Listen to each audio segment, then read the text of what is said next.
Éveillons-nous, le podcast signé Wesco, créateur, fabricant et distributeur de produits dédiés aux enfants depuis 1975. Ici, retrouvez tous nos conseils et nos outils pour que les enfants éveillent le monde. Et oui, voilà, nous y sommes. Nous sommes au 30e épisode de la série Main dans la main avec bébé. Et je dois vous le dire que ce sera le dernier. Et oui, c'est la dernière fois que vous allez m'entendre dire « Générique, s'il vous plaît !» Enfin, vous l'attendiez, ce petit bout de machin qui vient révolutionner vos vies. Bébé est lové dans vos bras et vous vous demandez « Serait-il livré avec un mode d'emploi ?» Vous connaissez la réponse. Alors, chez Wesco, on a décidé de rassembler nos meilleurs neurones dans cette série et de vous accompagner dans cet incroyable voyage. Bien sûr, nous souhaitons tous que nos enfants puissent être protégés de tout, que nos bébés puissent grandir et évoluer dans un environnement serein et aimant. Peu importe toute l'énergie que vous mettrez à protéger votre tout-petit, il est hautement probable qu'il ait à faire face un jour ou l'autre à une épreuve, un deuil, un accident de la vie. Nous vous proposons ici de nous pencher non pas sur ces aléas, mais sur les clés d'une capacité à y faire face et à se reconstruire par la suite. Et c'est ce que nous appelons la résilience. Tout d'abord, petite définition de la résilience. À l'origine, la résilience est une capacité physique des matériaux à résister au choc et à revenir à un état initial. Dans les années 90, le terme de résilience apparaît dans le vocabulaire des psychiatres aux États-Unis. Selon la définition du Larousse, cette résilience psychologique est l'aptitude d'un individu à se construire et à vivre de manière satisfaisante en dépit de circonstances traumatiques.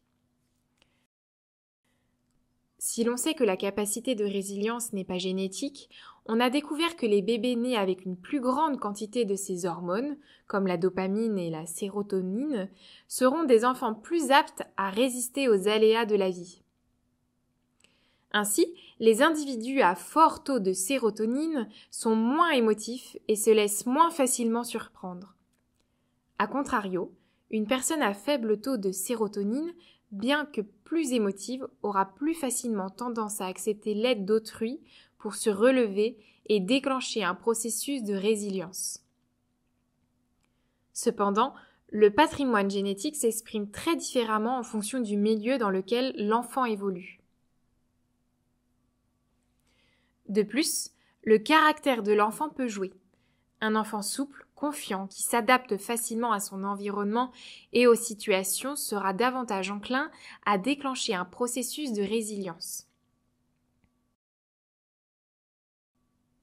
Voyons ensemble comment encourager les enfants à faire preuve de résilience.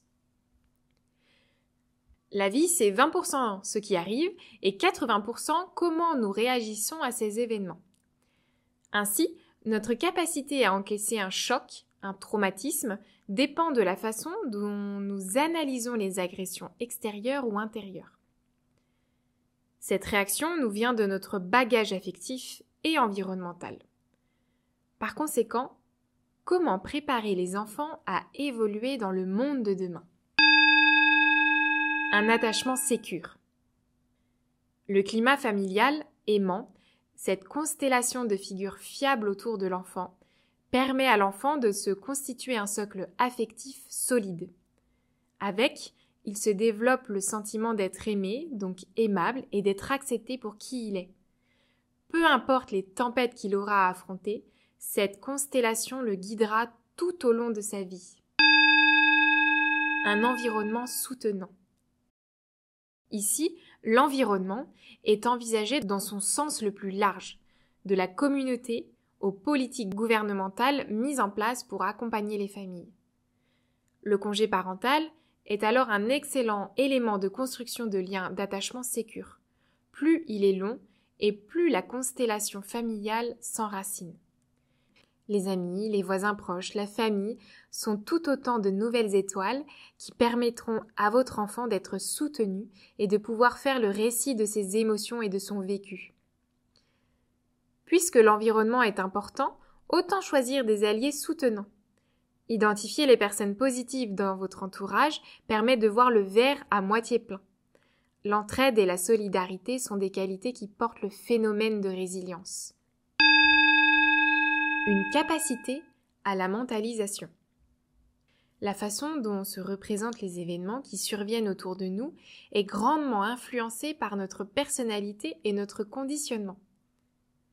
Le secret est avant tout d'aider son enfant à bâtir une confiance en soi à toute épreuve.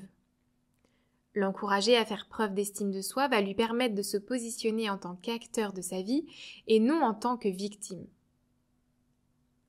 L'idée n'est pas de nier les aléas de la vie, mais de reconnaître leur existence tout en l'aidant à prendre conscience qu'il a en lui toutes les capacités pour y faire face et se relever.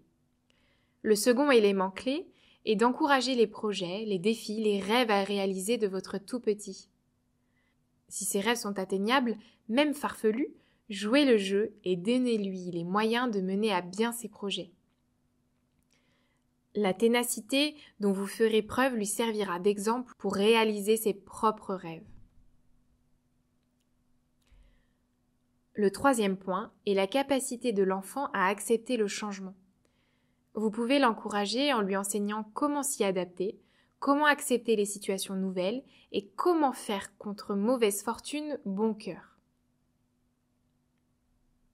Si par exemple le four ne veut plus s'allumer, organisez un pique-nique au salon.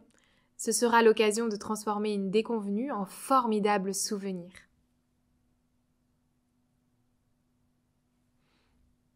Le dernier secret est la gratitude que nous éprouvons.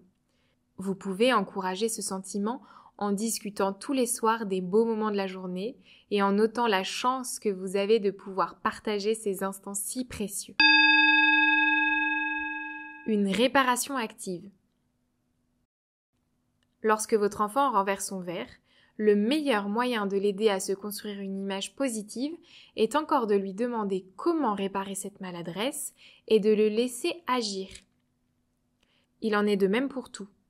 Ainsi, lors d'incidents majeurs, les populations impliquées dans la reconstruction ou l'action de soutien sont les personnes qui vont enclencher un processus de résilience le plus rapidement. L'action permet alors de se sentir utile et de lutter contre le sentiment d'impuissance si néfaste au bien-être. Si la résilience n'est pas une carte joker pour se prémunir contre tous les accidents de la vie, elle est un mécanisme issu de compétences et de mentalisation offerte à l'enfant pour se relever plus vite, plus fort et grandir encore après chaque épreuve. Votre amour et votre soutien sont la clé de voûte de cet incroyable petit être qui révolutionne votre vie jour après jour. Et voilà, c'était notre dernier épisode de cette série. Nous espérons qu'elle vous a plu. N'hésitez pas à mettre des commentaires, des avis sur notre podcast, sur notre série. Et d'autres épisodes vont arriver très prochainement. Nous espérons qu'ils vous plaisent tout autant. Merci de nous avoir écoutés. Retrouvez nos épisodes sur toutes les plateformes d'écoute. Et si vous les appréciez, n'hésitez pas à laisser un avis. Ce podcast vous est proposé par Wesco.